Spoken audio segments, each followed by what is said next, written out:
All right, part one, the Neapolitan benchmarks. This is where the foundation is poured. Think back to Naples, 1889. The Margherita established the template that every single other pizza out there either follows or entirely rebels against. You've got these beautifully torn pieces of fresh fior di latte, that's a cow's milk mozzarella, just scattered across a really simple tomato base and finished with fresh basil. And notice how, because the cheese is hand-torn instead of uniformly grated, it melts into these incredibly soft, irregular pools with those slightly browned edges. It doesn't just blanket the dough, right? It actually shares the space. As the saying goes, the simplicity of the combination is the point. There are zero competing flavors here. Nothing to distract you from the sweetness of the tomato, the clean milkiness of the mozzarella, and the slight, beautiful char of a properly baked crust. And here's why this matters. If your ingredients are subpar, the entire structure just totally collapses. There is nowhere to hide. That's exactly why a true margherita is still such a ruthless benchmark. So what actually happens when we swap out that foundational ingredient? Let's compare standard cow's milk fior di latte to mozzarella di bufala. Now, because this is made exclusively from water buffalo milk, it boasts nearly double the fat content. That means you're getting a vastly richer flavor, a deeply creamy texture, and this very characteristic tanginess that cow's milk honestly just can't replicate. But here's the catch. Buffalo mozzarella brings a pretty serious structural challenge: immense moisture. If you bake it normally, it's just going to flood your base. So what's the traditional Neapolitan workaround? Post-bake application.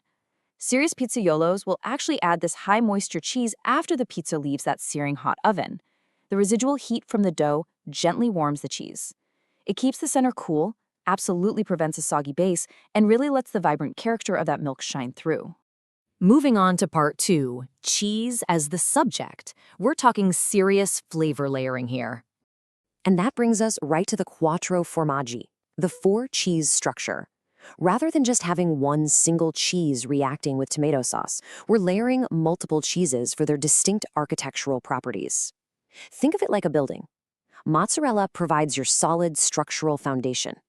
Then Gorgonzola comes in and creates these intense, sharp little blue pockets. Parmigiano-Reggiano acts as your binding agent, adding this deep, concentrated umami. And finally, you have a variable fourth cheese, maybe a fontina or a pecorino, to give it some distinct regional character. Every single bite delivers a deeply layered experience that one cheese alone could never pull off. Now, with the white pizza, we're abandoning the acidity of tomato sauce completely. Instead, a really thick foundation of ricotta is spread right onto the dough, and then it's topped with melting mozzarella.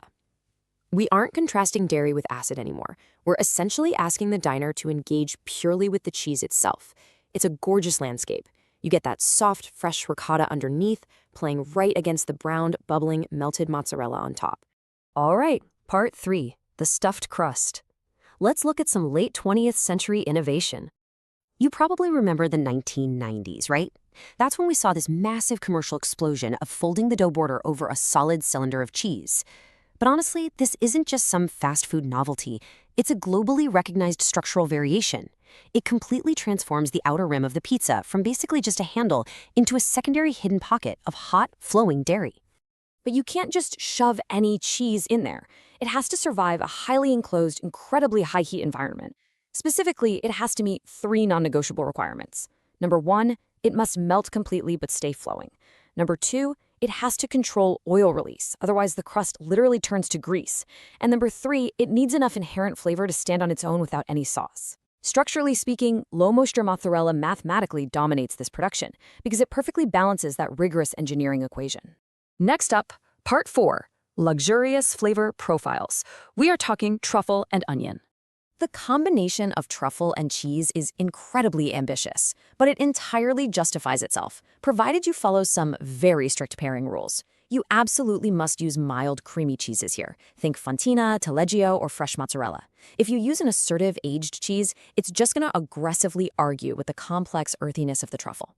Oh, and the absolute necessity here? You have to use genuine truffle. Those synthetic aroma compounds found in cheap truffle oils are just going to give you a super flat, hollow result. It is night and day. But, there is actually one magnificent exception to that mild cheese rule: Parmigiano-Reggiano. When you grate this over the finished hot pizza, its highly concentrated umami depth acts like a flavor amplifier. It perfectly locks into the truffle's earthiness, elevating the entire savory profile instead of fighting it. All right, shifting from luxury fungi to what is honestly a poetic transformation of the humble onion. Through the magic of slow cooking, this pungent raw vegetable completely breaks down. Its sugars transform it into this incredibly sweet, concentrated, deeply savory mass that basically acts like a rich, dark condiment. When you put that on a pizza, it lays down this really powerful, sweet base note that actively invites some sharp contrasts.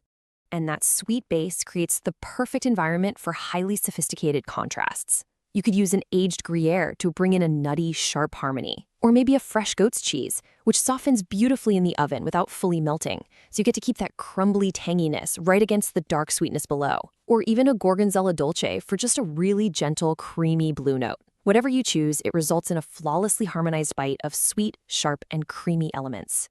Finally, part 5, the cured edition. Let's look at prosciutto.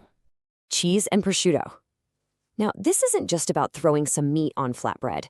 It's actually a fascinating chemical reaction. While it's baking, the fat in that thinly sliced prosciutto physically renders out. It distributes all those incredibly rich flavor compounds right across the molten surface of the cheese, while the intense saltiness from the cured ham acts to amplify the natural savory notes of the dairy. But here's where it gets really interesting. The exact timing of when you apply the meat changes the fundamental nature of the dish entirely. If you add the prosciutto before baking, it cooks. You'll lose some of that delicate texture, sure, but you develop a much deeper, highly concentrated flavor.